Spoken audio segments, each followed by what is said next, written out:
a base underneath that coming up. There was a middle base, and that's kind of where we're at now. A lot of that had to do with pricing. Prices, say 15 some odd years ago, got so depressed there wasn't any extra money to train anybody. Yeah. So everybody was just kind of running ragged trying to keep up with it and make a living. So we kind of lost kind of a generation there. So things are getting a little better now, so we're having a little more time, a little more opportunity, a little more ability to actually hire someone and train them. Yeah. Okay. We're still finding it hard to find those people because of interest and or just availability. It's hard work too. It's very hard work. Oh, there's no doubt about it. It's hard. Up and down. You're going to go home dirty every day. Yeah. Now, what would you say to an entry-level kid, 19, 20, 18, 19, 20, 21, 22, coming to you for work? What would you be looking for? I mean, what's the thing that's going to stand out the most? This entry-level guy, you're going to want to. You're going to have interest in it. If you're not interested in it, it's not for you, because you'll learn real quick. You'll learn real quick. This is not something you're going to want to do.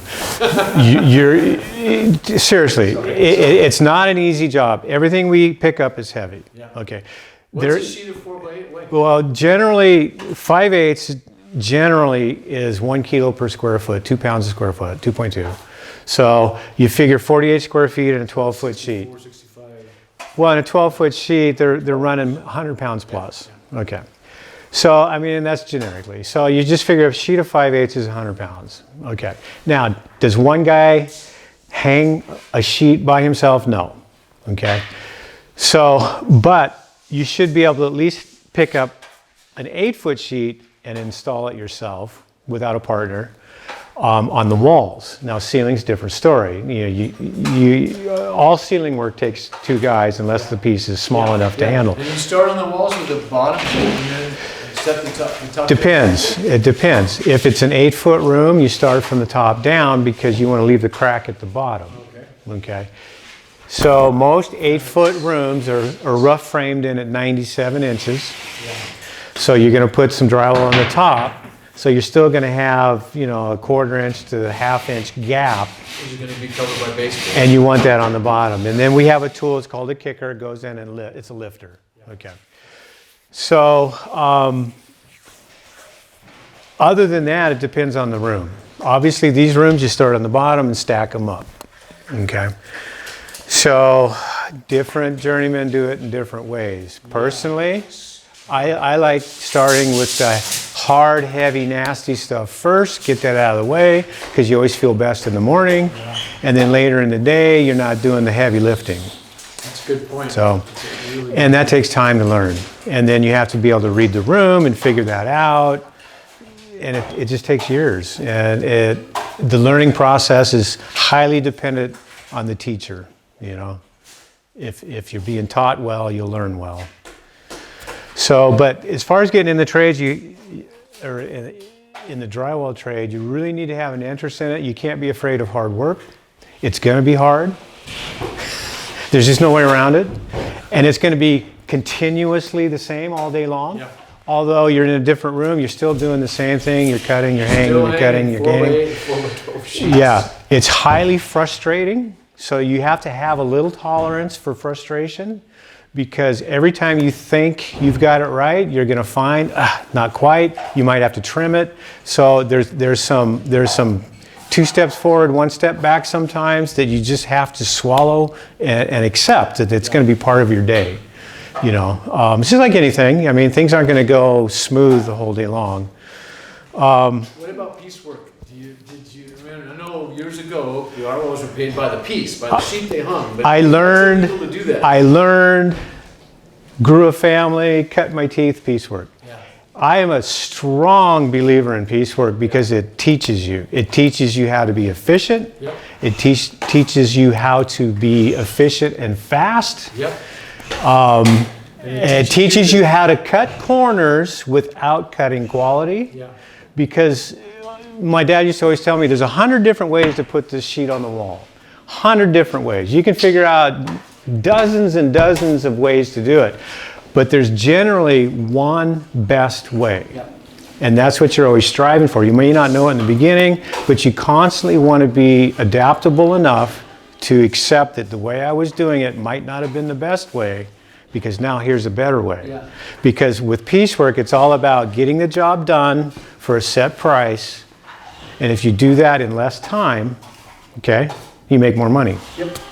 And it's all about money. But we don't pay people that way anymore. We can't. It's hard. Legally pay people that way. Well, We have to work out some. they've carved out some legality to it, but it's hard. It's hard because you can do it in big track settings where you have a lot of cookie cutter stuff. Yeah. But individual custom homes, it's hard Yep. because of job site conditions, job site, whether it's what style of house, whether it's cabinets come too soon, now you got to work around cabinets, whether you can start here. It's a whole mix of things. Back in the day, little box houses, little 3-bedroom tract houses, they're all boom, boom, boom. Everything's ready at one time. You jump in, you finish it, and you move on to the next one. It's just not that way anymore. No. So there's a lot of give and take. The thing about it is, though, there is still a measure of how much production is necessary or expected that does relate to a piecework setting that you should still be striving for, because that's going to separate you. You know, it's going to separate you in your ability. Your ability to make more money because you're putting up more board. And it's not just putting up more board, it's putting up efficient board where you're not wasting so much. And it's a way for you to gauge how good a guy Right. is doing, if it's making you any money. And that's how you climb. Yeah. And that's how you climb. Climb by hanging And you learn. more board. And you learn because, you know, drywall, after a while, it's so repetitive, you can kind of turn your brain off, okay? Because it's just repetitive. But if you challenge yourself, okay, say, oh, I hung 30 sheets yesterday, now I'm gonna see if I can do 32 today. Yeah. That kind of thing, you know. And it's, again, it's a constant daily challenge to always try to put out. And some days you just don't have it. Again, back to the sports analogy, you know. It's a very physical job, so you gotta keep yourself in shape, you know. Yeah. And if that's the job you if you wanna pursue, you gotta have a certain amount of strength. There's a certain amount of a lot of math, because you're constantly adding, subtracting, Right. measuring. So the quicker you are with numbers, the quicker When you call these guys out, the duplex outlets, you call it outlets, you call it center of outlet? Is that how you call Well, it? with the router, you just got to mark somewhere in the middle. But back in the day, you'd have to actually measure it. So let's say if you put your top sheet up, now I got to measure down, I got to know where it is. So, and then you learn what your tolerances are, because there's always movement in the wall. You think it's square, you put it up, it hits, it's not quite there. Yeah, and dude, I mean, that looks like it grew there. That is so, Well, that's cut out with a router. tight fit. Yeah, I mean, it's a router cut, so it goes right around You the don't edge. just put it up to it and then route around it in place?